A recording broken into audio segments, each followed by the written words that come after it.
Auraria historically was the German community in Denver, and there was a battle in the beginning sort of between Denver and Auraria about which was going to be the capital and the metropolis.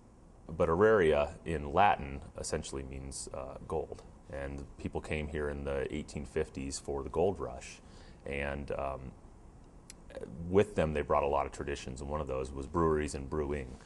The first brewer that started what would become the Tivoli, his name was Moritz Ziggy, and if you go in the Tivoli today, there's Ziggy's Pool Hall and Ziggy's Cabaret, which is a conference room.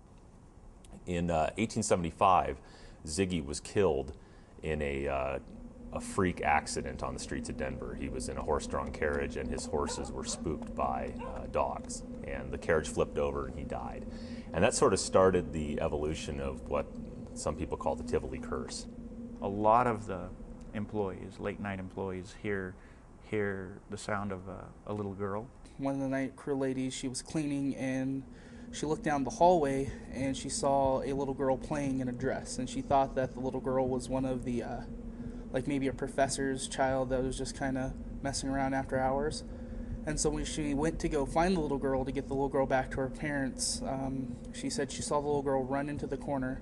And when she went over there, she couldn't find the little girl anymore. She kind of heard laughing and playing, but the little girl wasn't on the third floor. Legend has it is that she lived in a house that was built where the 84 wing is now, but she apparently died in her bedroom. There's a thought out there, or a theory, that some people, when they pass, if they do come back as, some type of spirit, they will regress to their happiest moments. And that, as a little girl, I can see that that would be, maybe a happy moment for her.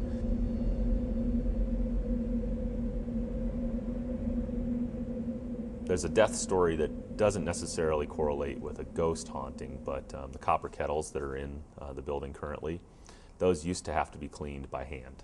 So people would get inside of the kettles and would scrub them with mops and brushes. Apparently over a weekend, a guy was inside the kettle cleaning it, and he slipped and fell and impaled himself with his broom or whatever it was. And he laid dead and dying in the kettle for 2 days until the next Monday, when the cleaning crew came in and the cleaning woman came by and found him dead in the kettle. A lot of folks will tell you, like the Crypto Science Club and groups like that, that the most haunted or paranormally active part of the building is the Catacombs area and the Ziggy's Cabaret area. These are at the base of the tower. A few light switches in this room.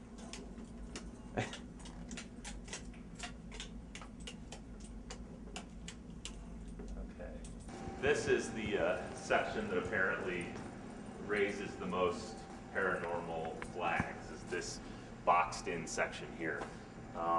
Some people speculate that it was an old, not a dumbwaiter, but a really tiny elevator shaft that might have gone up into the tower for the business office and all that. So in Ziggy's Cabaret, there's a section right next to it that the public isn't ordinarily allowed in.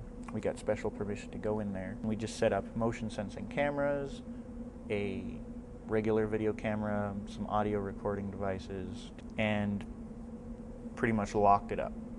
Just left it alone, made sure nobody went in or out. The video camera experienced what we call battery drain.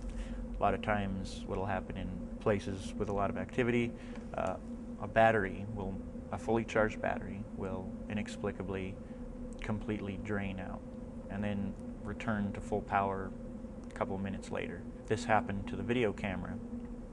Shut the video camera off. Simultaneously, during that time frame, while the camera was off, the audio recorder picked up a number of sounds, including metal banging, sounds of music, and what sounds like a little girl sighing. Inside the Catacombs itself, which is where the beer cooling pipes are still, there's two sections of wall that don't show up on the plans of the building. We've taken out just a few of the bricks, and you can see sort of there's some openings and things in there. But eventually what we'd like to do is actually break these open and see what's behind them. I think it's just going to be in a bunch of old beer bottles, but it would still be interesting to do all the same.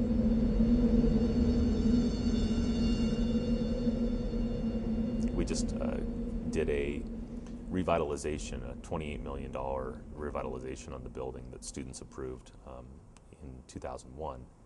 And there was a crew of heating and air conditioning contractors that actually refused to work alone in the building. They went to their foreman and said, "We have heard too many ghosts, we hear the little girl, we won't work alone, we have to be in pairs."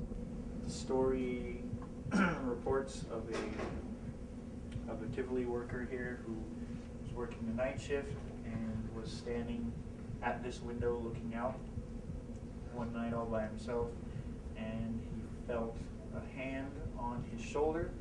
It turned him around quickly like this, and there was nobody there who could have touched him or turned him around like that. So these people would not go into parts of the building without being paired up.